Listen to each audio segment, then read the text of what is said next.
Zacarías, junto con Ageo, son conocidos como profetas del retorno, que vivieron en la época cuando, terminado el Kairos de Babilonia, que se caracterizó por la dispersión y el cautiverio, ahora Dios quitó los reyes de Babilonia y introdujo los reyes de Media y Persia y cambió también el espíritu de la época.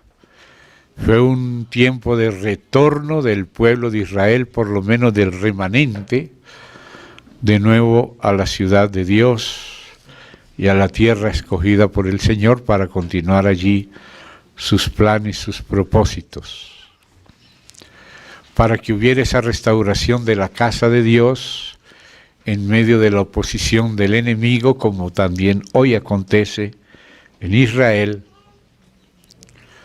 Dios quiso animar a Josué o Jesúa o Yeshua, que es la pronunciación del nombre, hijo de Josadac, y a Zorobabel, el gobernador de Judá, uno el sumo sacerdote, otro el gobernador, dos ungidos, los apoyó por medio de las profecías de dos profetas, como también va a ser, según Apocalipsis 11, en relación con el tercer templo. Dios también enviará dos profetas con el ministerio de Moisés y Elías, no que necesariamente sean las personas de Moisés y Elías, pero se ve que lo que ellos harán fue lo que hicieron Moisés y Elías en sus tiempos. Y estos dos profetas, en Apocalipsis 11, donde se habla también del tercer templo ya restaurado, estarán interviniendo en nombre del Señor. Y en figura de ellos también dos profetas, en el tiempo ya no del tercero, sino del segundo, que es una sombra y tipología del tercero. También ellos dos profetizaron, y por eso ese es el contexto que debemos tener presente cuando leemos estas profecías. Dios los envió para reanimar en esa construcción que tiene que ver con el corazón de Dios, con el propósito eterno de Dios, porque representa lo que está en el corazón de Dios, el tener muchos hijos e hijas con Él en la gloria. Y toda esa edificación de la casa, desde el libro del Génesis, se va desarrollando de a poquito, y como hemos visto a lo largo de estos años, esa tipología se desenvuelve y nos abre más y más los ojos respecto del plan de Dios. Esto solo para reubicarnos en el contexto de las profecías que estamos leyendo. Ahora estamos en Zacarías y vamos a ir al capítulo 6 de Zacarías, que tiene mucho que ver con el capítulo 3 que ya vimos, y hoy necesitaremos volver al capítulo 3, quizá no con todos los detalles de la vez pasada, pero para subrayar lo principal, que nos ayude a comprender el capítulo 6, la parte B, o sea, la segunda parte. El capítulo 6 de Zacarías, la parte A, o primera parte, va desde el verso 1 hasta el verso 8, los cuatro vientos del cielo, que fue lo último que estuvimos viendo. Y la parte B, Zacarías 6b, va desde el verso 9 al verso 15, que es la parte que nos corresponde leer y considerar en esta noche. Pero entonces, esto que dice aquí el 6 es un complemento y una continuación de lo que dice el 3, de manera que tenemos que tener bien claro y presentes por lo menos algunas partes del capítulo 3 para entenderlas del 6. Entonces, permítame repetir la lectura del 3 como base para la parte B del 6. Amén. Son solamente 10 versos, así que vale la pena leerlos. 3, 1 al 10 de Zacarías, como base para la parte B del capítulo 6. Me mostró, dice Zacarías, al sumo sacerdote Josué, el cual estaba delante del ángel con mayúscula de Yahvé. Ya hemos estudiado desde el principio quién es el ángel de Yahvé. Y Satanás estaba a su mano derecha para acusarle. Note, el ángel de Yahvé, que es el mismo Yahvé, el Hijo, como lo vamos a ver aquí a continuación en este mismo verso, intercede. Y Satanás acusa. Esa es la gran guerra. Uno acusando y el otro defendiendo. Y dijo Yahvé, y aquí ya sabemos quién es este ángel Yahvé, que la palabra ángel no se refiere a naturaleza, sino que es el nombre del oficio de mensajero. No importa cuál sea la naturaleza de la persona, si es un ser humano, pero es un mensajero, la palabra mensajero es malak o ángelos. Malak en hebreo, ángelos, de donde viene ángel en español, quiere decir mensajero, ya sea un hombre, ya sea una paloma, ya sea Gabriel o Miguel, o ya sea el propio Hijo de Dios. Solo que en el caso del Hijo, Él es Dios con el Padre, pero es el mensajero del Padre, es la imagen del Padre, es la teofanía divina, o sea, la aparición de Dios, siempre es el Hijo. Y por tanto es llamado el mensajero de su faz, o el ángel de su faz, o el ángel del pacto, o el ángel de Yahvé, que le aparece a Moisés en la zarza, y le dice, yo soy el Dios de tu padre Abraham, Isaac y de Jacob. Y le pregunta al ángel de Yahvé cómo se llama, y le dice, yo soy el que soy. Así que no se confunda por la palabra ángel, y tampoco porque estamos leyendo el capítulo 3, hoy apenas. Acuérdese que empezamos en el 1, donde aparece aquel varón entre los mirtos de la hondura, que es Cristo, y que era el ángel de Yahvé, y que ahora ya es Yahvé mismo. Y dijo Yahvé, y hasta el final de Zacarías es Yahvé que viene con todos los santos, Cristo. ¿Ve? Solo que vamos viendo cómo Él se va revelando a lo largo de los tiempos, que aparecen desde Babilonia hasta la segunda venida de Cristo en Zacarías. Yahvé te reprenda, oh Satanás. Yahvé que ha escogido a Jerusalén te reprenda. Yahvé dice que Yahvé lo reprenda, eso lo estudiamos en el 2.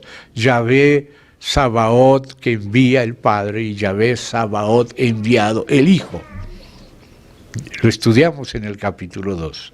Es la base para este 3. Yahvé que ha escogido a Jerusalén te reprenda. ¿No es este un tizón arrebatado del incendio? O sea, el enemigo quiere destruir siempre la obra del Señor. El Señor planta una lechuguita y Él envía unos cuantos gusanos. Eso es siempre así. La edificación de Dios es en medio de la envidia, del odio de Satanás. Siempre queriendo destruir y acusar en ese pésimo espíritu. Pero el Señor está defendiendo. Y Josué estaba vestido de vestiduras viles y estaba delante del ángel con mayúscula. Aquí no se la pusieron, por eso yo se la tengo que poner, porque es que el original es inspirado, pero los traductores son revisables. Y habló el ángel con mayúscula y mandó a los que estaban delante de él, diciendo, quitadle estas vestiduras viles. Y a él le dijo, mira que he quitado de ti tu pecado. Entonces ya vemos lo que son las vestiduras viles, el hombre en pecado, en su naturaleza caída. Y dice, y te he hecho vestir de ropa de gala, ese es otro vestido, por eso dice el Nuevo Testamento, revestido del nuevo hombre. O sea, el viejo hombre es pecado, y el nuevo hombre es en la gracia. Después dijo, pongan mitra limpia sobre su cabeza. La mitra es para cubrir nuestros pensamientos que no son limpios. Por eso necesitamos que nuestros pensamientos sean recubiertos por la mitra limpia, que es la mente de Cristo. Y dice, y pusieron una mitra limpia sobre su cabeza, y le vistieron las ropas. Y es interesante que comienza por la cabeza y luego por lo demás, porque dice, según es el pensamiento de la persona, así es la persona. O sea, hay que empezar por renovar nuestro entendimiento, nuestra mente, limpiar nuestra mente, nuestros prejuicios, nuestras impurezas, etcétera, nuestras necedades. Y dice, y el ángel de Yahvé estaba en pie. Y el ángel de Yahvé amonestó a Josué diciendo, pongan atención a esta amonestación y a estas palabras del ángel de Yahvé, porque van a desarrollarse en el capítulo 6. Así dice Yahvé Sabaoth, Jehová de los ejércitos. Dios tiene muchos nombres compuestos y los usa según la circunstancia. Él es Yahvé Shalom, paz también. Él es también Yahvé Roí, el pastor. Pero aquí estamos en plena guerra contra las acusaciones de Satanás, queriendo incendiar y volver ceniza toda la obra del Señor. Pero el Señor está diciendo que Josué es como un carboncito debajo de la ceniza, un carboncillo. O sea que hay que sacar la ceniza y soplar en el carboncillo y vuelve a revivir la llama de la edificación de Dios. Entonces ahora le dice así, sí, y esto es siempre condicional, si anduvieres por mis caminos, y si guardares mi ordenanza, también tú gobernarás mi casa. Entonces ya nos estamos dando cuenta que no es cualquier cosa el trabajo que le dio Dios aquí a Josué, sino el de representar a Cristo, porque el que gobierna la casa de Dios es Cristo. Cristo como hijo sobre su casa, dicen Hebreos. Entonces aquí vamos a darnos cuenta que el Señor va a hacer un trabajo con este Josué para representarnos a Cristo en la edificación de la casa de Dios. Estos libros de Josué y de Zacarías, de Ageo y Zacarías, profetas del retorno, nos hablan de la construcción o reconstrucción o restauración de la casa de Dios. Y esa casa de Dios es construida aquí por segunda vez por Zorobabel y Josué, con el remanente del pueblo que salió de Babilonia y retornó a Jerusalén. Y también la iglesia es la casa de Dios espiritual y por lo tanto también ahí tenemos figuras para restaurar la casa, como la tenemos en Betel, en el tabernáculo, en el templo de Salomón y ahora en la reconstrucción de Zorobabel y Josué. Entonces en el capítulo 3 se le habla a Josué, hijo de Josadac, para animarlo, y en el 4 se le habla a Zorobabel. Amén.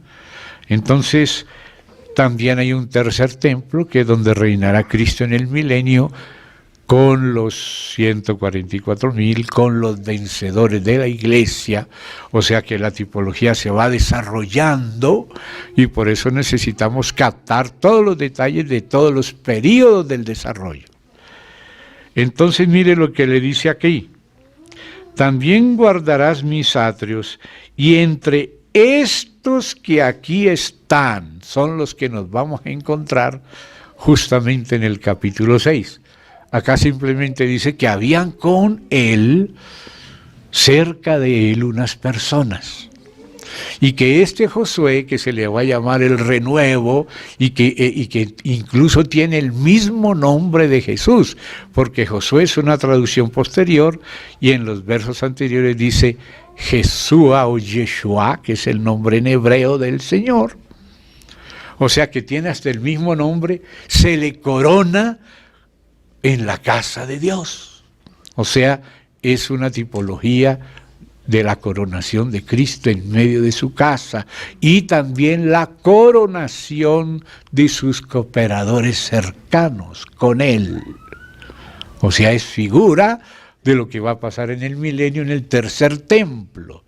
Y fíjese que este asunto histórico es una figura del asunto profético, y vamos a encontrarnos eso a continuación. Pero le llamo la atención esta frase: también guardarán mis atrios, y entre estos que aquí están, o sea, entre ellos, nos vamos a dar cuenta que es el punto central, entre esos que ahí están, te daré lugar. O sea, era un grupo de sacerdotes, pero lo va a poner como el máximo, el sumo sacerdote. Lo limpia y lo pone allí. Y entonces dice el 8, escucha pues ahora, Josué, sumo sacerdote, tú y tus amigos que se sientan delante de ti. Tus amigos que se sientan delante de ti. O sea, él está rodeado en comunión con ellos, gobernando la casa de Dios, y ellos como sus cooperadores y compañeros más cercanos. Algo nos tiene que hablar esto. Tiene que haber esta clase de gente en el reino, vencedores que cooperen con Jesús. Y entonces dice, tú y tus amigos que se sientan delante de ti, porque son varones simbólicos. La versión King James, traducida al portugués, lo dice todavía con más claridad. Dice, varones simbólicos que representan eventos del futuro. Otras traducciones dice, hombre de presagio. ¿Qué es un presagio? Es algo que acontece ahora, pero que nos habla de algo futuro. Por ejemplo, voy a citarles un presagio que ya cité la otra vez. Vino Saúl y se agarró del manto de Samuel, pero el manto de Samuel se rasgó. ¿Se acuerdan? Cuando él se quiso agarrar del manto de Samuel, ese pedazo que agarró Saúl se rasgó. Eso fue el evento que aconteció en ese momento, pero Samuel percibió lo que significaba para el futuro. El Señor quita de ti el reino y se lo da a otro mejor que tú, que era David. Entonces aquel asunto que él quiso agarrar con su mano el manto y se quedó solo con un pedazo, no con el manto, fue un presagio de que realmente Dios cortaba el reino de Saúl y se lo entregaba a David. Entonces es un presagio. Aquí algunas versiones traducen que este Josué y los amigos de él que se sentaban delante de él eran varones de presagio o simbólicos que representan eventos del futuro. Por eso es que hay que tener esa doble lectura de Josué y de los compañeros que vamos a estar viendo sus nombres, sus significados, porque estamos viendo que esto que vamos a leer en la parte B del capítulo 6 es un símbolo. Cosas que sucedieron en ese tiempo que simbolizan eventos del futuro. Cosas del segundo templo que tienen que ver con el tercer templo. Ustedes ven que aquí Zacarías pasa del periodo de Babilonia, al de Persia, al de Grecia, al de Roma, la primera venida de Cristo, hasta la segunda venida de Cristo. Y Ageo también Él habla de aquel tiempo y al mismo tiempo está hablando del tercer templo. Y en estos días hemos estudiado cosas serias que tanto Ageo como Zacarías dicen. Y ahora estamos estudiando todo Zacarías. Entonces ya estamos llegando a la parte clave. Y ahora dice, he aquí yo traigo a mi siervo el renuevo. O sea, el verdadero renuevo que viene es el Señor Jesús, que es el que va a establecer el milenio. Pero Dios lo está ahora simbolizando con Josué, que tiene el mismo nombre, Yeshua, que ustedes pueden ver que en algunos libros de aquí de la Biblia, la misma Biblia le llama Jesúa o le llama Josué, porque son de periodos distintos del hebreo. Ustedes saben que el hebreo va avanzando, ¿no? Y entonces también Jesúa se tornó Josué. A veces Josué, Jesúa, Oseas tienen una misma raíz, incluso José. Entonces seguimos ahí para terminar esta lectura. Porque he aquí, note esa palabra porque, yo traigo a mi siervo el renuevo, o sea, el que va a renovar todo. Estos son libros de restauración. ¿Y por qué lo trae? Dice, porque he aquí aquella piedra que puse delante de Josué, allí el Josué antiguo, o Jesuá, tenía una piedra física, porque hablan del templo físico, pero la iglesia es la casa espiritual, ¿ve? Y quiere decir que hay que esculpir esa piedra, hay que en la iglesia formarse Cristo. Cristo tiene que ser formado en la iglesia. Eso está tipificado en la escultura de la piedra, ¿ve? Y entonces dice acá, aquella piedra que puse delante de Josué, sobre esta única piedra hay 7 ojos. Los 7 ojos de Yahvé, que en Apocalipsis 5 son los ojos del Cordero de Dios, que es Cristo. Usted puede ir allá, para los que lo quieran ver y retener, vamos allá al capítulo 5, para que vean ese detalle. Dice, cuando el Cordero aparece allí, y uno, desde el 5:5, uno de los ancianos me dijo, no llores, he aquí que el león de la tribu de Judá, la raíz de David, ha vencido para abrir el libro y desatar sus 7 sellos. Y miré, y vi que en medio del trono y de los 4 seres vivientes, en medio de los ancianos, estaba en pie un cordero como inmolado. Incluso el original da a entender como recién inmolado, porque esto fue en la ascensión de Cristo a los pocos días de haber muerto y resucitado, que tenía 7 cuernos y 7 ojos, los cuales son los 7 espíritus de Dios enviados por toda la tierra. Hoy vamos a ver esos 7 espíritus, a ver de qué está hablando acá. Tenemos marcado ahí Zacarías, vamos a Isaías 11, Isaías capítulo 11, y vamos a ver allí a qué se refieren esos 7 espíritus que tiene el Cordero. Amén. Que es el renuevo y el que Josué o Yeshua, hijo de Josadá, está tipificando, simbolizando. Entonces dice así el capítulo 11 de Isaías, saldrá una vara del tronco de Isaí. Isaí era el padre de David.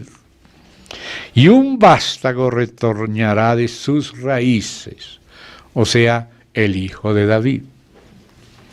Y reposará sobre él, 1, el espíritu de Yahvé, Jehová. Esa es como decir la caña central del candelero. Pero ahora empieza por las ramas, los brazos del candelero, para hacer 7 espíritus arriba, las 7 lámparas del candelero. Entonces ya va 1, espíritu de sabiduría, 2, y de inteligencia, 3, espíritu de consejo, 4, y de poder, 5, espíritu de conocimiento, 6, y de temor de Yahvé, 7. Ahí ve el Espíritu de Dios en 7, los 7 Espíritus de Dios, como las 7 candelas en el candelero, llevadas todos por 7 tubos, como lo estudiamos en el capítulo 4, ahora ya vamos en el 6, donde del depósito salía aceite como oro, que conducía por 7 tubos ese aceite a las 7 lámparas del candelero. Ese aceite como oro es el Espíritu, pero el Espíritu tiene muchos aspectos. Por eso esa plenitud de los aspectos del Espíritu se le dice los 7 Espíritus, que son los 7 ojos. Entonces ahora sí volvemos allá al capítulo 3 de Zacarías. Estamos en el versículo 9, porque aquí aquella piedra que puse delante de Josué, sobre esta única piedra, note, única piedra, porque la casa de Dios es una sola. Y acuérdense que en esos lugares de allá, como por ejemplo en Petra, se hacen las casas es en la piedra. O sea, está en la roca y ellos van entrando en la roca haciéndole sus túneles, sus cuartos y todo. La misma roca, la misma piedra es donde se hace la casa. Y aquí habla es de que lo que haría Josué es edificar la casa. Y lo vamos a ver ahora. Entonces aquí dice, sobre esta única piedra hay 7 ojos. He aquí yo grabaré su escultura. Como dice Jesús, yo edificaré mi iglesia. Dice Yahvé Sabaoth, y quitaré el pecado de la tierra en un día. Claro que ese día es como dice en la Biblia, para el Señor un día es como 1000 años y 1000 años como un día. Ese día en que Dios quitará el pecado de la tierra no es un día de 24 horas, sino es el milenio. El Señor ya pagó en la cruz para que pueda haber el reino en el milenio. Pagó en la cruz para perdonar los pecados y recoger su pueblo, que son los que formamos esa piedra y que también somos piedras, para edificar la casa de Él. ¿Se da cuenta? Entonces, mire que se refiere al milenio por estas frases que dice, en aquel día, o sea, en ese un día en que Dios quitará el pecado de la tierra, dice Yahvé Sabaoth, cada uno de vosotros convidará a su compañero debajo de su vid y debajo de su higuera. Esa es la manera como se refiere al milenio cuando tú vas a Isaías y lees la descripción del milenio, está otra vez recitada por Zorobabel aquí.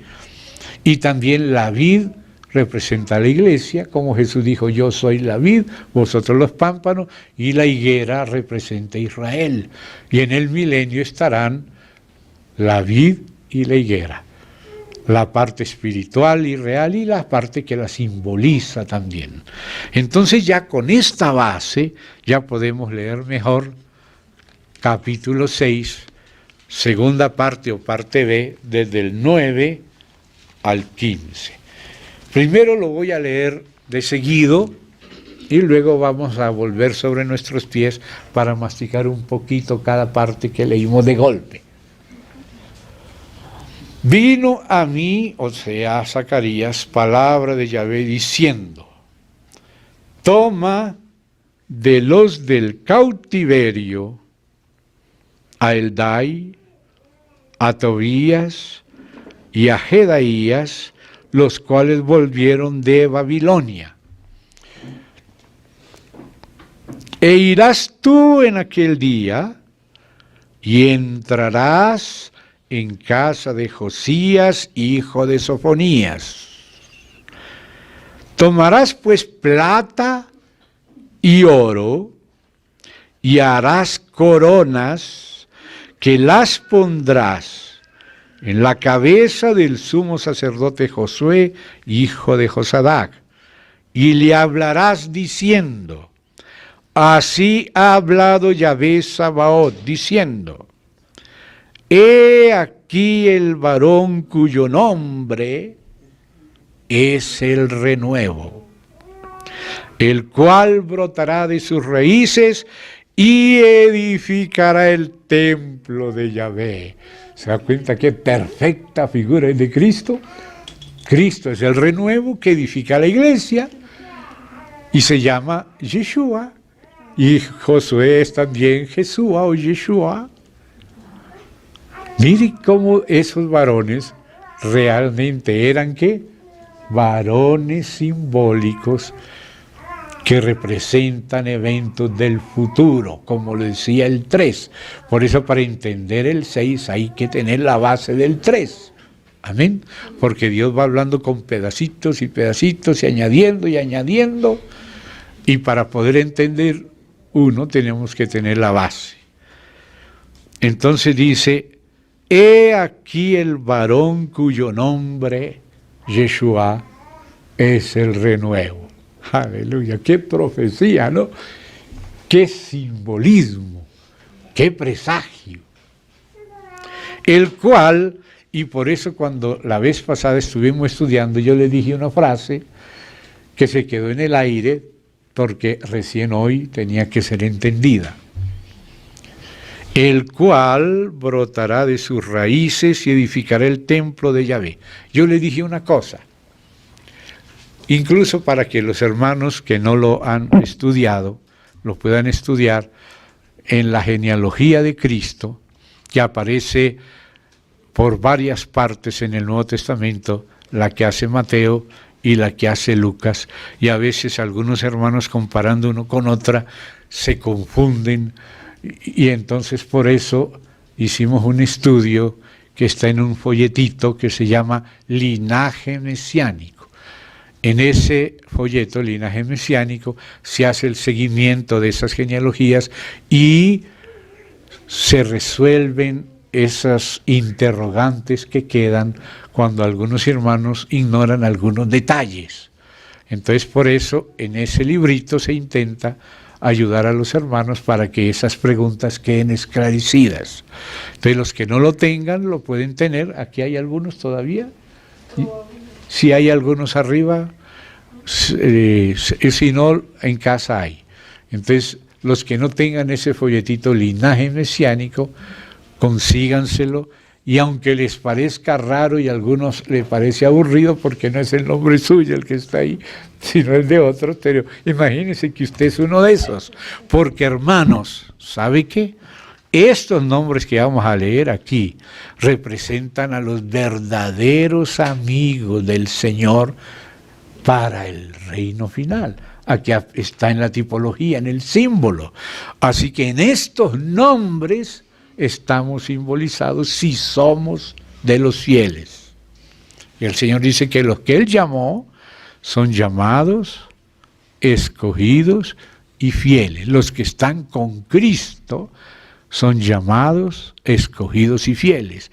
Y estos que estaban en aquella época, esos amigos de Josué o de Yeshua, el renuevo tipológico, Josué hijo de Josadac, representan eventos del futuro, representan la edificación de la verdadera casa, y esos vencedores son los que van a participar en el gobierno del milenio con Cristo, que reinará desde ese tercer templo, que la levantada del segundo es un presagio de la del tercero, porque estamos leyendo en dos planos, porque aquellos eventos son tipología. Y nos hablan no solo de lo histórico, sino de lo venidero, de lo futuro. ¿Ve? Entonces tiene que ver con nosotros. No se sienta muy lejano estas cosas que a veces son raras, ¿verdad? Esas figuras a veces son raras. Amén. Entonces, mire lo que dice allí. Y el cual brotará de sus raíces. Josué, hijo de Josadac, él era de la tribu de Leví, y de entre los tres hijos de Leví, que eran Coat, Gersón y Merari, o Merari, Coat era el de los sumos sacerdotes, o sea, los levitas, todos los de Leví eran levitas, pero solo de los coatitas fue por donde vino Aarón, y los descendientes de Aarón son los sacerdotes. Los demás coatitas que no son de la línea de Aarón, son levitas pero no sacerdotes. Y los de Gersón y de Merari son levitas pero no sacerdotes, y a cada uno de ellos se les encargaba algo. Ahora, aquí dice que de las raíces brotará este que edificará la casa de Dios. Entonces acuérdense que dice la Escritura, ahí ustedes los pueden ver en Lucas, donde también aparece otro Zacarías, muy interesante. Vamos allá a Lucas, ¿no? Vamos al libro de Lucas, los inicios de Lucas. Dice uno, con razón la Biblia tiene cosas que uno no sabe por qué, hasta que un día aparece la razón.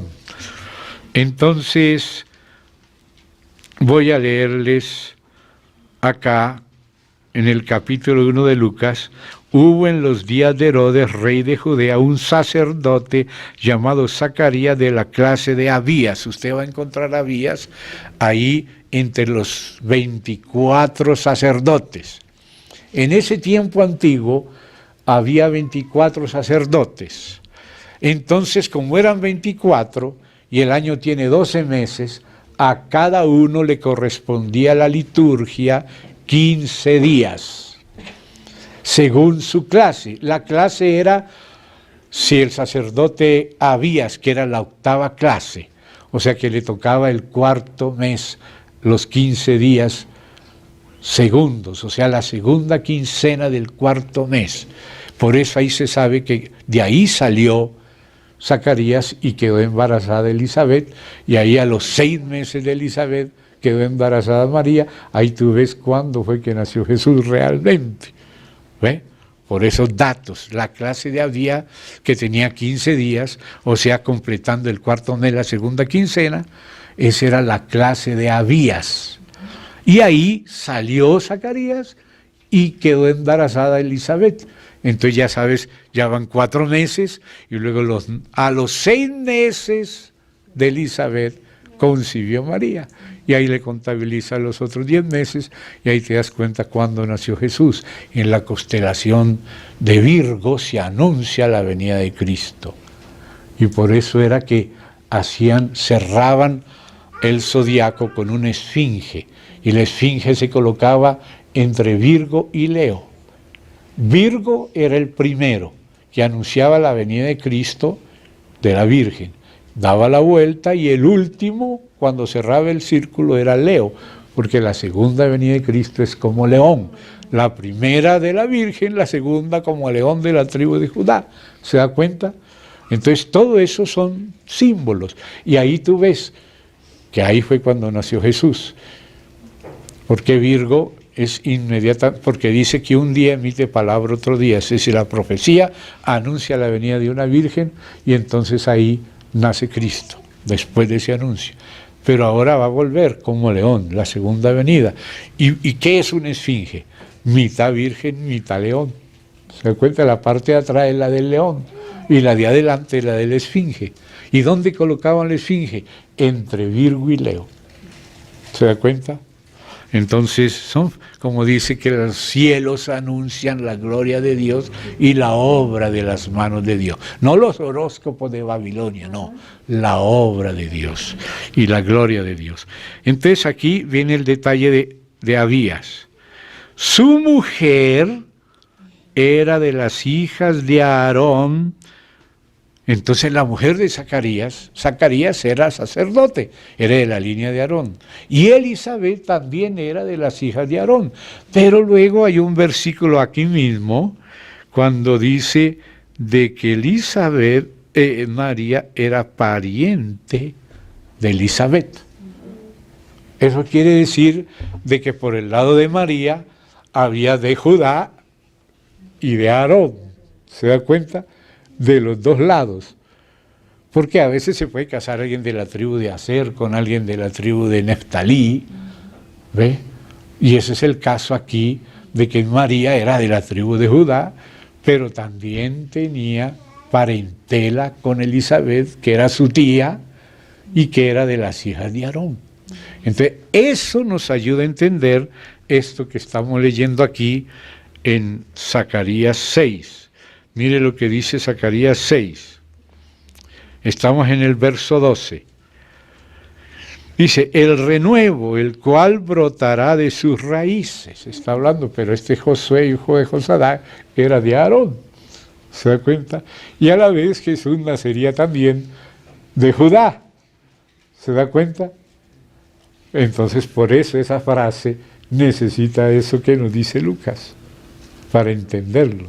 Porque Jesús es de la tribu de Judá, pero su madre era pariente de Elizabeth, que era de las hijas de Aarón. O sea que hay una doble función ahí de la genealogía, por un lado y por otro. ¿Se da cuenta? Oye, cómo la Biblia tiene tantas cosas. Bueno, entonces dice acá, Él, y lo dice 2 veces, el renuevo edificará el templo de Yahvé. O sea, eso fue lo que hizo Jesuá con Zorobabel. Pero ese tiempo era figura del verdadero templo, que es la iglesia. Dios le dijo a David, tú has derramado mucha sangre, tú no me edificarás casa, pero tu hijo que nacerá de ti, él me edificará casa. Y vino Salomón y edificó el templo físico, el primer templo, pero ese no es el verdadero templo, ese es figura del verdadero. El verdadero es el cuerpo de Cristo. Dice, vosotros sois el templo de Dios. Y el verdadero hijo de David, del cual Salomón era una figura, un símbolo, aquí como también estos. Entonces el verdadero rey de paz y de justicia, el verdadero hijo de David, que edificaría el verdadero templo de Dios, es Jesucristo. Entonces, cuando nosotros leemos la tipología de la edificación del templo, como aquí ya estudiamos el templo, y los que quieran repasar eso, el libro está ahí, a quien lo quiera tener, no es sino que se comunica y es un regalo de la iglesia. Entonces, el verdadero templo es la iglesia, pero la iglesia es apenas las arras del Espíritu. La plenitud de la herencia está en el milenio y en el reino eterno. Por lo tanto, los vencedores de la iglesia son los que reinarán con Cristo, que estará en el tercer templo que está a punto de ser edificado. ¿Se da cuenta? Entonces la tipología va pasando de lo tipológico a lo espiritual, y lo espiritual como arras a la plenitud con el resto de la herencia ya en el milenio. Por eso estudiamos ese paso hacia el milenio, cuando estudiamos el motivo de la casa de Dios en toda la Biblia. Todo eso hay que repasarlo, algunas cosas ya están editadas, otras están grabadas, puede revisarlas si desea. Entonces aquí vuelve y repite, Él edificará el templo de Yahvé, y Él llevará gloria, y se sentará y dominará en su trono. Entonces note que aquí está como en aquel tiempo los sacerdotes eran unos y los reyes otros, está Zorobabel, pero aquí este Josué resulta con corona, gobernando la casa y sentado en el trono, porque en Jesús sí se reúne el sacerdocio y el reino. ¿Se da cuenta?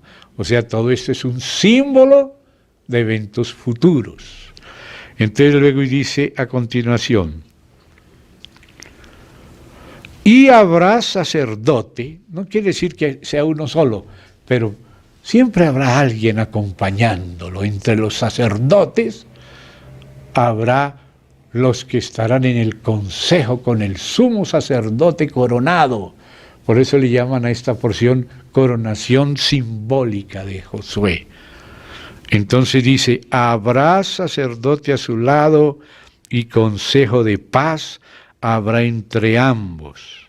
Las coronas servirán a Helem, a Tobías, a Jedaías y a Gen, hijo de Sofonías, como memoria en el templo de Yahvé.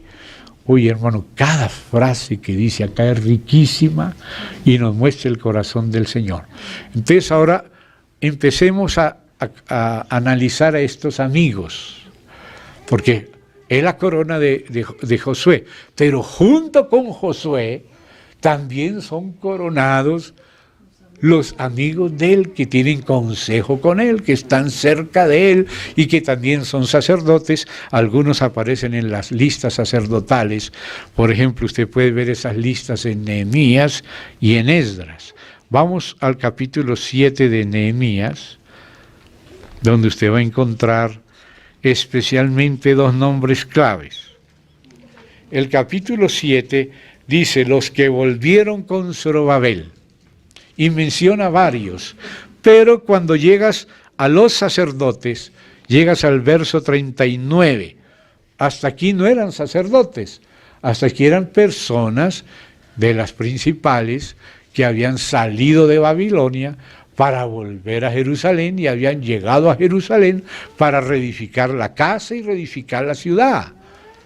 Que eso es justamente la edificación en medio de la guerra en la cual nosotros estamos, y esto era símbolo de lo nuestro y de lo próximo. Entonces, en el 39 del 7 de Nehemías dice: sacerdotes, y mire el primero que menciona, los hijos de Jedaías de la casa de Yeshua, 973. O sea que Jedaías era de la casa de Jesúa, uno de los que está cerca ahí. Y había muchos otros sacerdotes de esa línea, 900 y pico, ¿verdad? 973. Pero ¿cuál era? Seguramente el jefe de la casa, el anciano de ellos, era Yeshua, que es aquel Yeshua que estamos viendo. Pero Jedaías era de la casa de Yeshua, o sea, era un pariente cercano.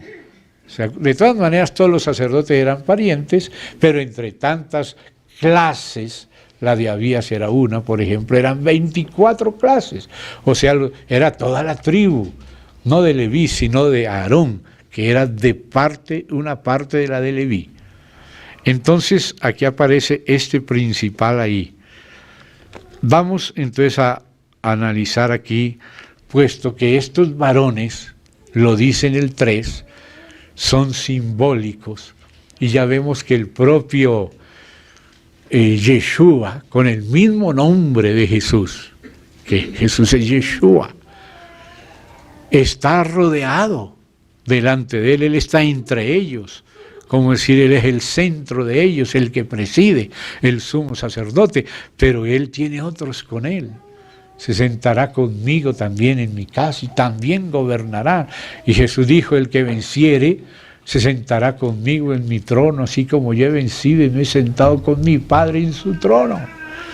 Y dice que nos hizo reyes y sacerdotes, o reino y sacerdotes, es una traducción más exacta. Entonces, los nombres son muy significativos. Empecemos por el de Yeshua. Significa Yahvé es el Salvador. Eso es lo que significa Yeshua o Jesús. Yahvé es el Salvador. Es la principal función. ¿A quién está representando este Jesús antiguo? Al Jesús moderno, al eterno. No solo moderno, eterno. Pero entonces decía en el 3 que estos son sus amigos, que se sientan con él y que son varones simbólicos. O sea, los compañeros, los vencedores, compañeros de Cristo. Recuerda que en la política, digamos, nepotista de Salomé, representando a sus hijos, Juan y Jacobo, Señor, que en tu reino estos se sienten a tu derecha y a tu izquierda. ¿Y qué le dijo Jesús? Que no era así, no. No es mío darlo, sino para quienes está preparado de parte de mi Padre. Pero aquí aparecen unos amigos cercanos de Josué, que se sientan con él y dice: también tú gobernarás mi casa. O sea, ellos gobernarán juntos, pero él presidirá el renuevo, José. Amén. Entonces, veamos los 3 primeros que menciona aquí: Heldai, Tobías y Jedaías, los cuales volvieron de Babilonia. Entonces la palabra Heldai significa perdurable, o sea que perdura, que persevera. ¿Qué es lo que dice el Señor? El que perseverare hasta el fin. Aquí está la palabra de la paciencia, de la perseverancia. Una característica de los amigos que gobiernan con Jesús es los que perseveran, los que perseveran. Ese es el significado del primero que aparece aquí, Heldai. El segundo es Tobías, y Tobías significa Yahvé es bueno. La bondad de Dios. Perseverar y perseverar en la bondad de Dios. Recibir la bondad para también ser bondadosos y benignos. Eso es lo que caracteriza a los que están ahí cerca con el Señor en el Consejo Supremo, de que Jesús habló de ese consejo. Ahí en las bienaventuranzas vamos a ver dónde aparece ese consejo y mire qué serio que es. Vamos a Mateo, del 5 al 7 es el Sermón del Monte. Y en el Sermón del Monte, en el capítulo 6, no, en el mismo 5, todavía en el 5, desde el 21 al 26, Jesús dice estas palabras. Oiréis que fue dicho a los antiguos, no matarás, y cualquiera que matare será culpable de juicio. Pero yo os digo que cualquiera que se enoja contra su hermano será culpable de juicio. O sea que tiene que entrar en un juicio, o sea, va a ser juzgado. Y dice, y cualquiera que diga necio a su hermano será culpable ante el concilio. Esa es la palabra sinedrio, de donde viene Sanedrín. Quiere decir que va a haber un juicio y habrá un concilio que juzgue. ¿Ve? Y ahí aparece Josué con sus amigos que se sientan delante de él y que tienen consejo. ¿Se da cuenta? Porque el Señor, así como el Padre le delegó el juicio al Hijo, el Hijo se lo delega también a la Iglesia. Dice, antes en Daniel 7 aparece el Padre con la cabellera blanca de magistrado de justicia. Pero luego en el capítulo 1 de Apocalipsis, ahora es el Hijo el que recibe esa cabellera blanca, sus cabellos blancos como la nieve. ¿Por qué? Porque dice, el Padre a nadie juzga, todo el juicio dio al Hijo. Entonces el Hijo juzga ahora en nombre del Padre y también en comunión con el Padre. Mi juicio es justo, dice él, porque no soy yo solo, sino con mi Padre. Entonces el Padre y el Hijo representa al Padre en el juicio. Pero también el Hijo, como en el caso antiguo de Moisés, que le tocaba al principio a él solo juzgar todo, le dijo su suegro, ahí no vas a poder con toda la carga de este pueblo.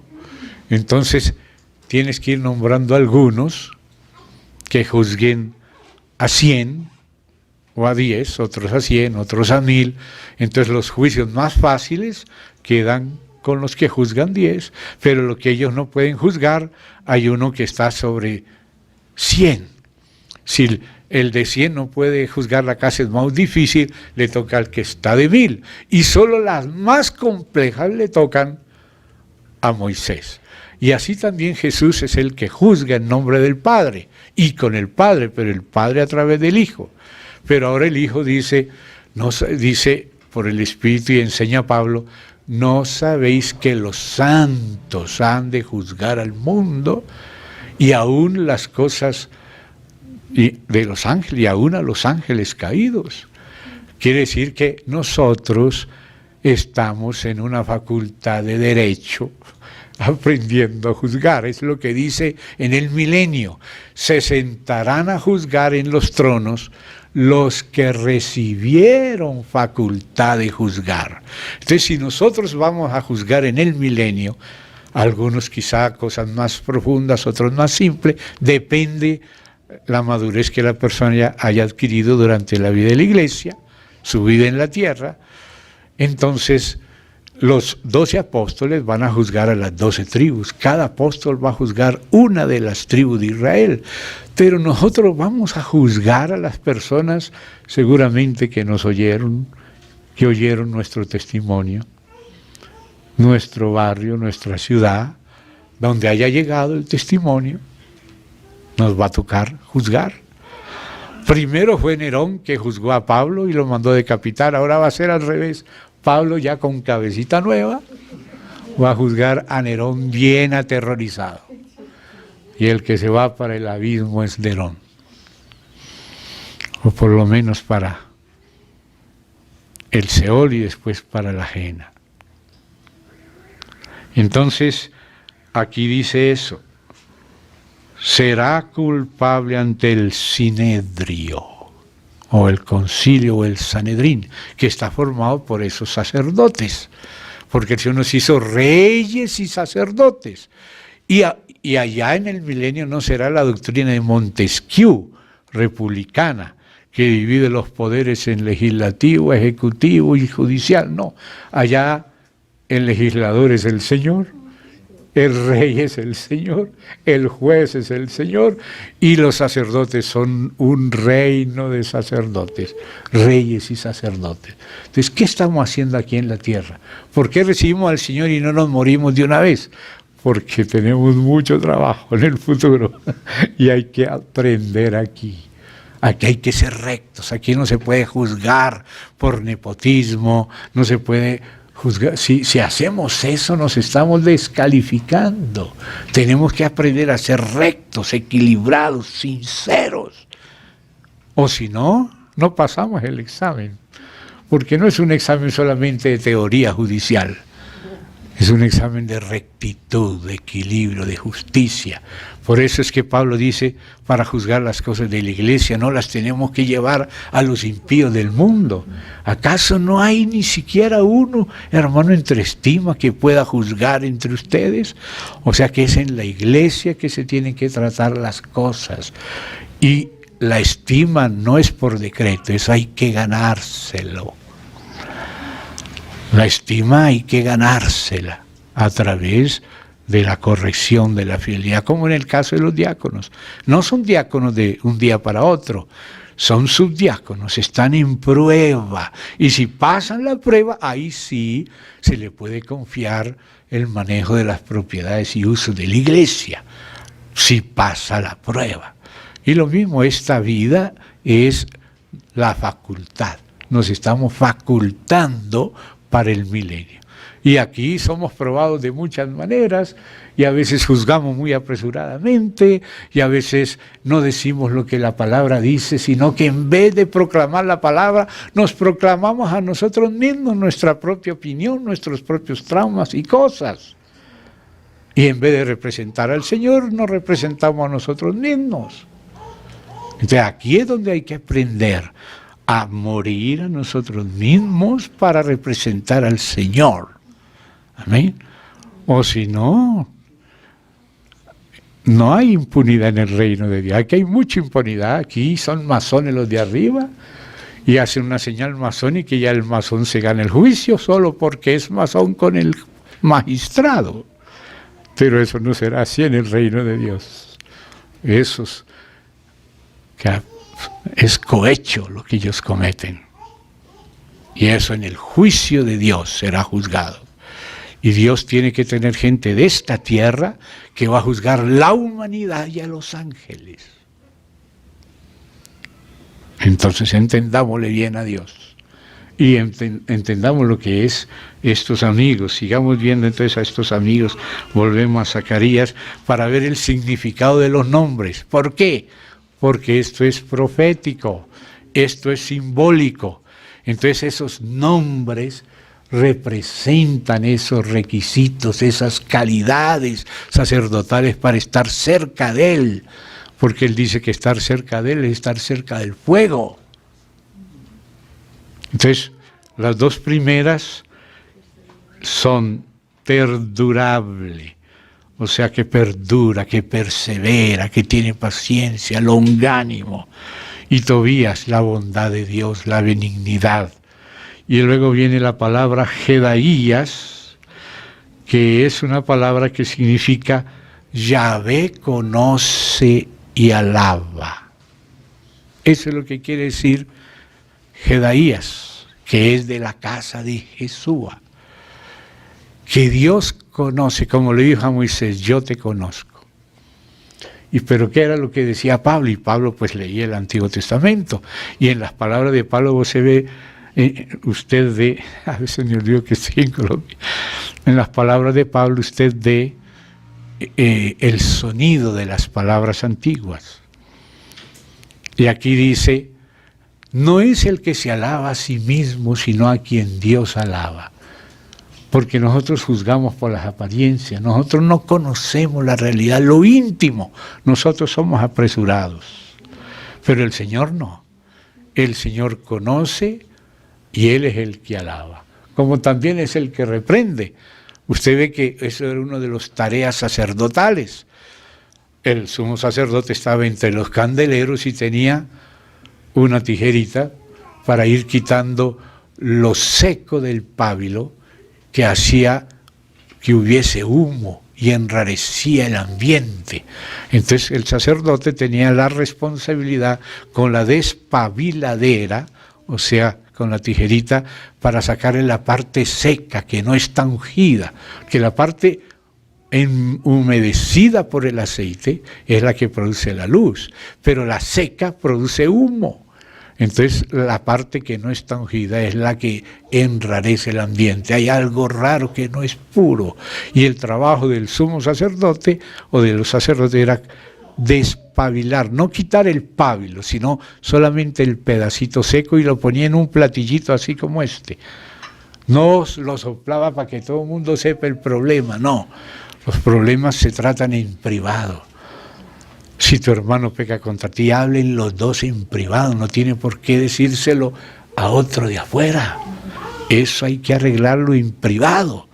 Solo si no te oye, tome 2 o 3 testigos, personas que sepan bien realmente cómo ha sido todo. Y ahí juzgan entre hermanos, personas de estima, que son equilibradas, que no están cargados hacia un lado con una balanza cargada. Aquí es donde aprendemos esa rectitud. Aquí es donde muchas veces nos equivocamos para pedir perdón y ser cuidadosos y no volvernos a equivocar más. Porque de equivocación en equivocación vamos aprendiendo. Entonces, dice acá el tercer nombre, ¿no? Jedaías. Primero, perdurable. Segundo, Dios es bueno. Y tercero, Dios conoce y alaba. Dios es el que conoce. La persona que no confía en su propio juicio, hijo, no te apoyes en tu propia prudencia. Fíate del Señor y Él enderezará tus veredas. Por eso dice también Pablo, no juzguemos antes de tiempo hasta que venga el Señor, el cual aclarará lo profundo de las tinieblas, y entonces cada uno recibirá su alabanza del Señor. Fíjate que a veces nosotros juzgamos apresuradamente y dice Pablo, ¿por qué juzgas apresuradamente?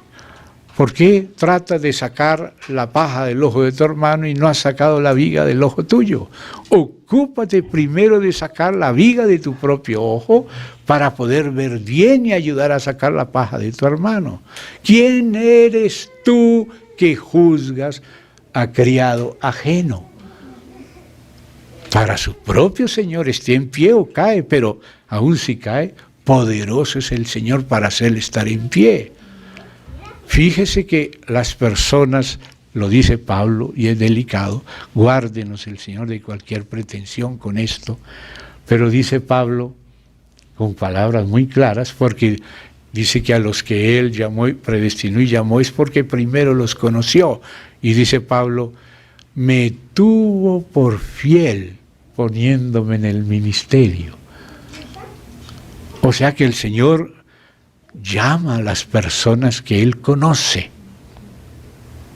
¿Ve? Entonces, Dios conoce mejor que nosotros. Dios conoce la intimidad, la realidad íntima, no la apariencia. En eso tenemos que ser muy cuidadosos. No juzguéis nada antes de tiempo, hasta que venga el Señor. Por ahora estamos en la facultad, estamos aprendiendo a juzgar y tenemos que juzgar como el Señor mismo decía. No yo, sino mi Padre. Pero el Padre se lo delega al Hijo, pero no abandona al Hijo, y el Hijo no abandona al Padre. Y en todo, ¿qué se dice del Hijo ahí en Isaías? Dice, no juzgará por la vista de sus ojos, ni arguirá por lo que oigan sus oídos.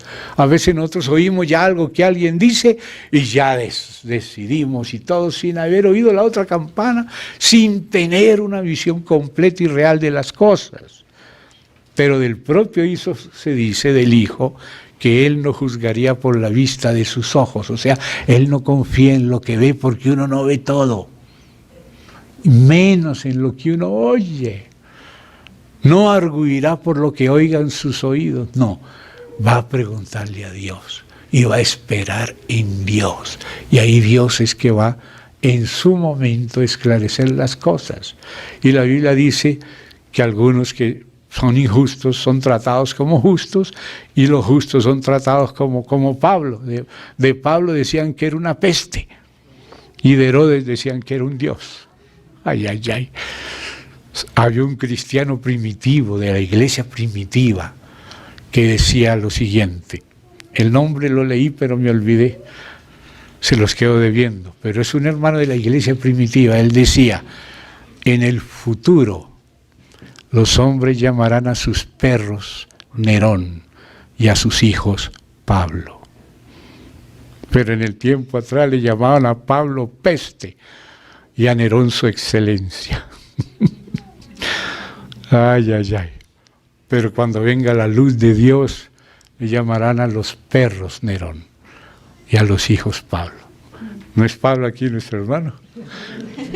Nuestro hermano le pusieron Pablo, honrando a aquel Pablo que le llamaron de peste y que lo mandó decapitar Nerón. Pero ahora se presentará Nerón delante de Pablo. Va a ser al revés. Entonces, por eso dice Pablo que una de las reglas en la obra del Señor, dice Pablo, una de las reglas, dice, conforme a nuestra regla, no ahora, sino después, seremos muy engrandecidos entre vosotros. Pero por ahora somos una peste, ¿verdad? Somos tratados como si fuésemos lo peor. Dicen que decimos comamos y bebamos, que mañana moriremos. Así interpretaban la sublime doctrina del Evangelio que predicaba Pablo. ¡Qué distorsión! Pero el Señor sabe, en la luz de Él es que se verá la verdadera luz. Entonces seguimos viendo acá. Eso era un comentario a esta palabra Jedaías, que quiere decir Yahvé conoce y alaba. Es Él el que va a clarificar las cosas. Y luego dice así, los cuales volvieron de Babilonia. O sea, estos tres primeros habían estado también en Babilonia, pero salieron. Estos son el remanente. Estos son los coronados aquí junto con Yeshua. Entonces dice, e irás tú, porque aquí le tocó a Zacarías representar al Señor, e irás tú y entrarás en casa de Josías, hijo de Sofonías. Note la casa que Dios escogió para coronar, porque ahí en esa casa fue donde se coronó tanto a Yeshua como a sus amigos. O sea que es muy importante entender por qué esa casa. Y era la casa de Josías, hijo de Sofonías. Y Josías quiere decir Yahvé sana. Y Sofonías quiere decir Yahvé esconde. Entonces, qué interesante que cuando Yahvé nos esconde, nos cubre, como escondió a Moisés, como escondió las piedras del templo con tablas, primero de madera y luego de oro, el que nos limpia, el que nos esconde, el que no quiere que se descubra la vergüenza de nuestra desnudez, sino que confesemos nuestros pecados, nos arrepintamos. Entonces, Él nos esconde, y el hijo de Sofonías es Josías. El hijo de Yahvé esconde es Yahvé sana. Cuando Él te esconde, cuando eres cubierto por Él, eres sanado. Aún de tus llagas y enfermedades y pecados. Pero si Él te sana, Él te esconde primero. Cuando tú eres escondido por Dios, cuando el Señor le presentaste tu realidad cruda y le pides ayuda y perdón, Él te limpia. Él te cubre con su sangre, como escondió a Adán y Eva, que estaban desnudos, mientras ellos trataban de esconderse con bikini de hojas. Monokini sería Adán y bikini sería Eva. Para Dios seguían desnudos. Tenía Dios que cubrirlos y esconderlos con aquel animalito que fue sacrificado, ¿verdad? No la justicia propia, sino la justicia que es de Dios por la fe, para que Él sea el justo y el que justifica, el que es de la fe de Jesús, como dice Pablo en Romanos 3. Entonces, fíjase, el hijo de Sofonías es Yahvé sana. Cuando eres escondido y cubierto, el resultado es la sanidad.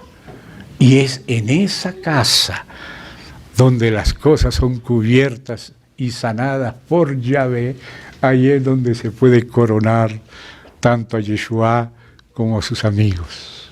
Qué lindo, hermano, qué precioso es eso. Entonces dice, tomarás pues plata y oro. La plata lo que tiene que ver con la redención, el oro lo que tiene que ver con la naturaleza divina. Y harás coronas. Hermano, ¿acaso no habla la Biblia y el Nuevo Testamento de muchas coronas? Corona de vida, corona de justicia. ¿No habla la palabra de coronas? Hermano, y vamos a ver qué asocia Dios con las coronas, que ya lo hemos leído, y de ahí tenemos que aprender mucho. Entonces, ¿para qué eran las coronas? Y dice, y las pondrás, y empieza por uno, claro, no es solo él, pero el primero, las pondrás en la cabeza del sumo sacerdote Josué, que significa Yahvé salva, hijo de Josadac, quiere decir el justo. Por ejemplo, Melquisedec, como de Josadac, y la A y la E es la misma letra Aleph. Entonces, Melquisedec quiere decir rey de justicia, y Josadac quiere decir el justo. Entonces, fíjese que aquí relaciona al justo y al salvador. Note cómo solo en Dios esas dos cosas se juntan. Si fuera solo justicia, solo habría infierno, no cielo. Pero como también hay un Salvador que murió por nosotros, que es el sumo sacerdote, entonces ahora hay justicia por la fe. ¿Ve? Él fue hecho pecado por nosotros para que nosotros seamos hechos justicia de Dios en Él. Entonces por eso aparece primero el Salvador como hijo del justo. Si Dios no fuera justo, nos hubiera perdonado sin sacrificio, pero eso no es justo. Había que pagar porque Dios es justo. Entonces el único que podía pagar, que fue tentado en todo y fue tratado como pecador siendo justo, es el que hace que los pecadores seamos tratados como justos, porque Él como justo fue tratado como pecador. Entonces mire lo que está debajo de esas coronas.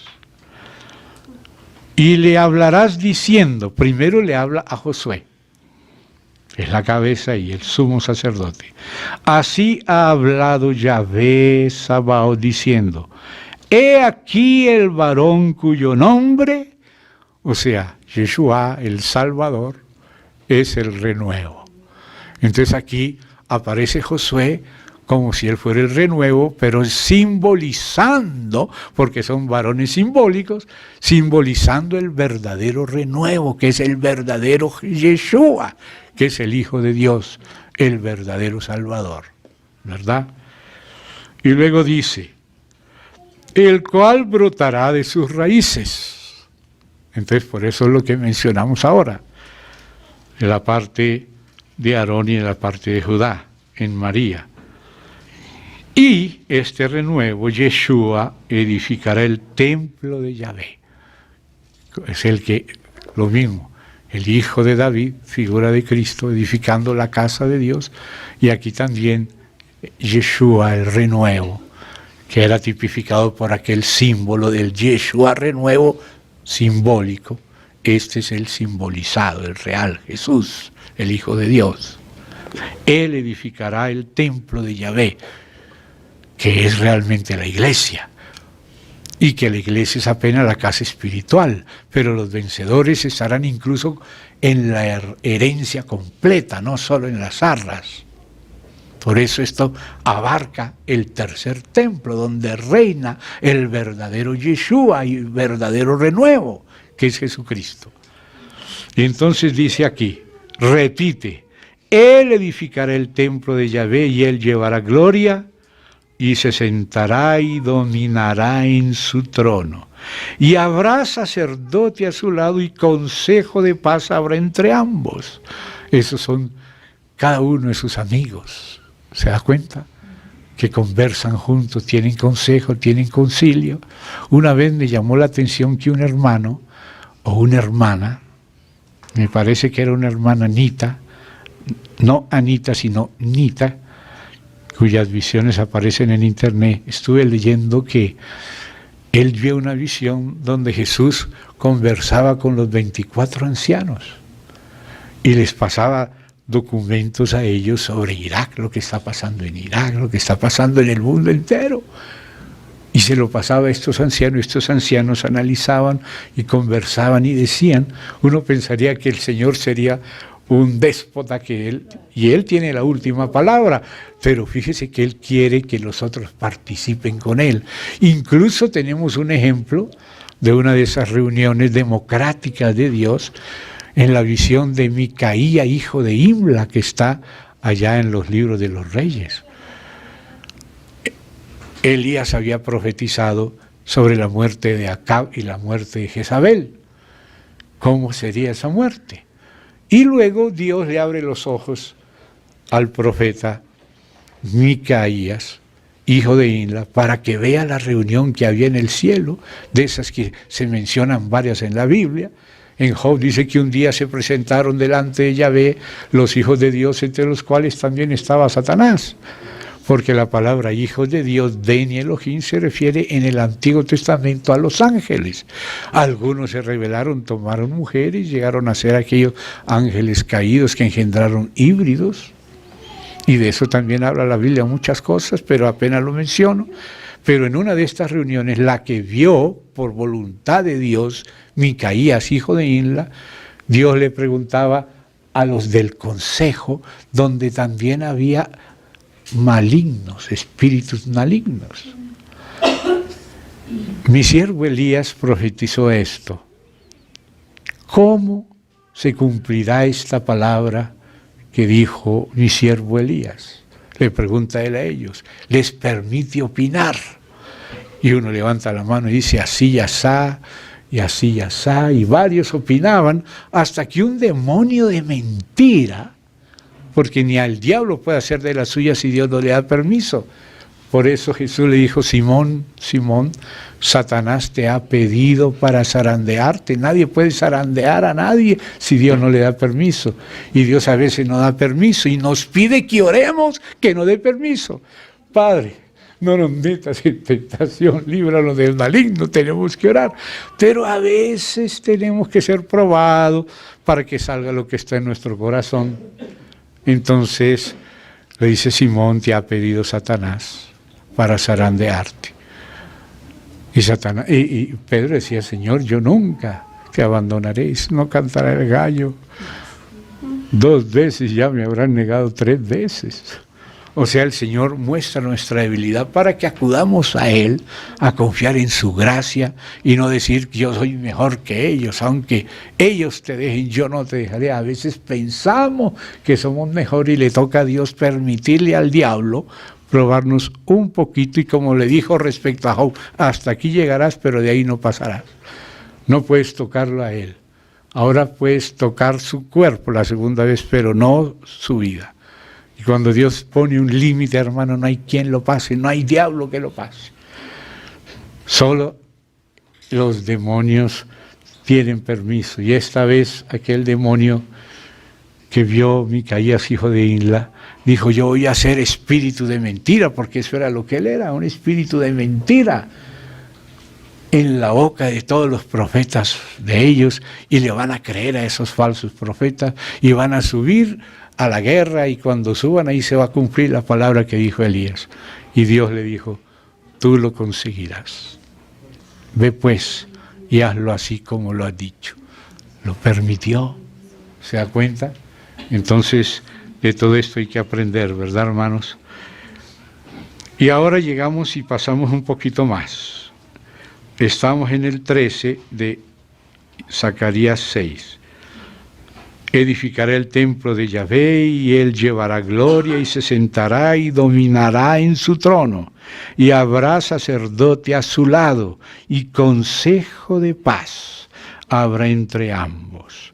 Y ahora dice: las coronas, ya vienen otros nombres, servirán a Helem,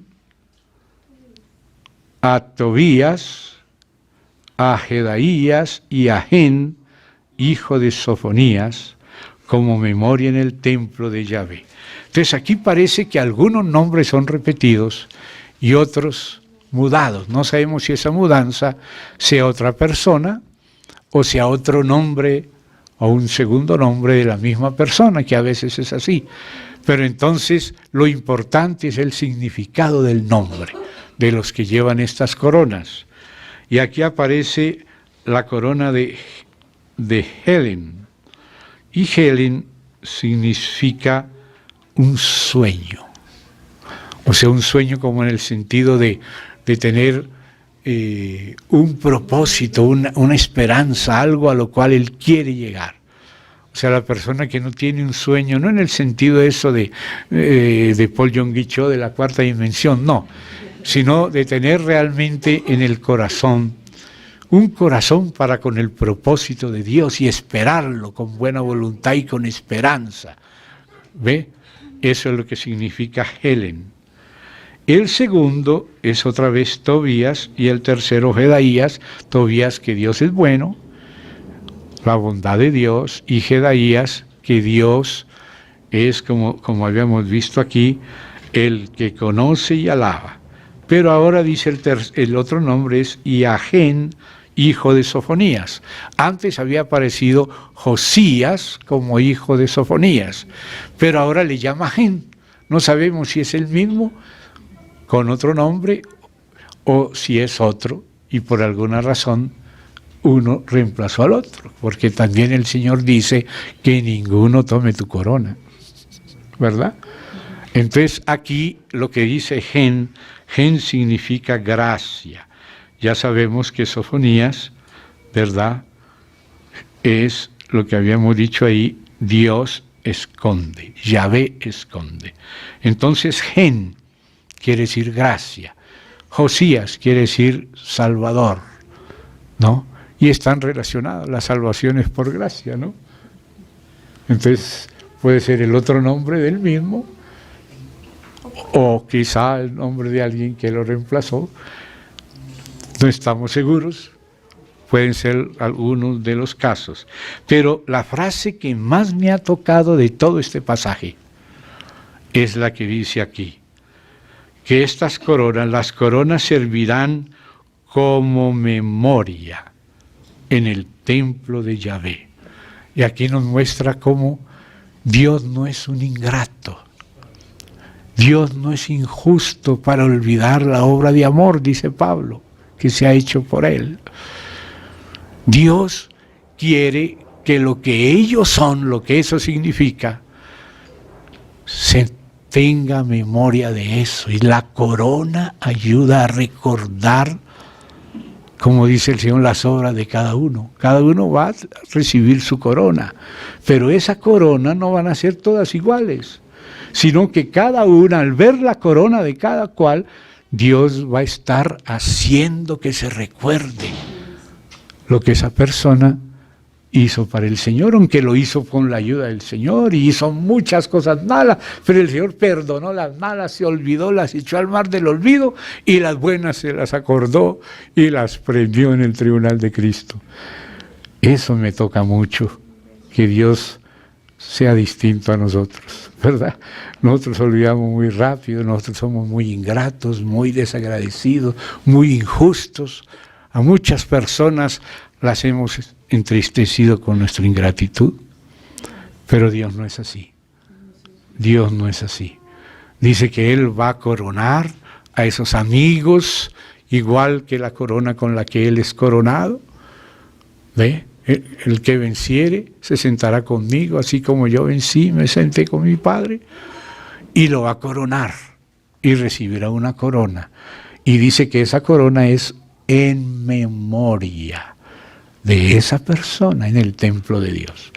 O sea que en la corona de cada cual Dios está mostrando, porque Él dijo, el que me confesare delante de los hombres, yo también le confesaré delante de mi Padre y de sus santos ángeles. O sea, imagínese eso, el Hijo, nosotros tenemos que confesar al Hijo, Él es el grande, y si alguna cosa hicimos es porque Él nos ha ayudado y nos ha perdonado muchísimo. Sin embargo, Él dice que Él confesará nuestro nombre delante de su Padre y de sus ángeles, como quien dice, ve aquí mi hermano fulano, porque Él es nuestro hermano mayor. Con Él anduvimos haciendo esto, y Él fue el que hizo esto en tal parte y en tal parte, y gracias a eso estas personas fueron salvas. Un hermano tuvo una experiencia. Resulta que él, como decía el hermano William Carey, yo estoy dispuesto a bajar al fondo, allá si ustedes sostienen la cuerda. Y fue cuando se fue misionero por allá, esos países bien paganos, porque los otros cooperaban con él. Una vez un hermano, el Señor lo envió para predicar el Evangelio en algún lugar, pero hubo otro hermano que era el que le ayudaba para que pudiera ir, porque él trabajaba en la obra y no cobraba, de manera que con la ayuda de los que le ayudaban era que podía hacer la obra que hacía. Una vez tuvo una muerte clínica, esta es una historia real, este hermano que ayudaba económicamente al que evangelizaba. Cuando él llegó hacia el paraíso, vio que venía un montón de gente a recibirlo, agradecido, darle abrazos y todo. Y él no sabía por qué, él no conocía a ninguno. Y todos le daban las gracias a él, y él decía, ¿pero por qué? ¿Qué fue? Entonces ellos le contaron, ¿no te acuerdas cuando tú ayudabas al hermano misionero tal que iba y nos predicaba? Si tú no le hubieras ayudado, él no hubiera podido ir, ni nos hubiera podido ayudar, y no estaríamos aquí. Y le daban las gracias a él, y él ni los conocía. Entonces fíjate lo que hace el Señor. Las coronas son para memoria en la casa de Dios. Note cómo es Dios. Dios es muy diferente de nosotros. Nosotros somos ingratos. Dios no lo es. Nosotros decimos, el hombre no es digno de ser recordado. Y el Señor dice a Abraham, te voy a hacer un grande nombre. Y le dice a David, te voy a hacer un grande nombre. No fue que ellos se lo hicieron, pero Dios se lo hizo. Porque Dios agradece, y dice Pablo, Dios no es injusto para olvidar la obra de amor que ha sido hecha por Él. Aunque nosotros sabemos que nunca pagaremos lo que Él ha hecho por nosotros, y nosotros sabemos que si alguna cosa hacemos es por la ayuda de Él, y que más el mal que hacemos que si hacemos alguna cosa buena. Pero el Señor no ve las cosas así, porque Él se olvida de lo que nos perdonó. Ya nos perdonó, ya se olvidó, ya no quiere ni que lo recordemos, es de aquí en adelante. Y eso me toca mucho. como memoria en el templo de Jehová. Y entonces termina así. Y los que están lejos, qué lindo, vendrán y ayudarán a edificar el templo de Yahvé. Y conoceréis que Yahvé Sabaoth me ha enviado a vosotros. Y esto sucederá si oyereis obedientes la voz de Yahvé, vuestro Dios. Hermano, gracias al Señor. Vamos a parar aquí.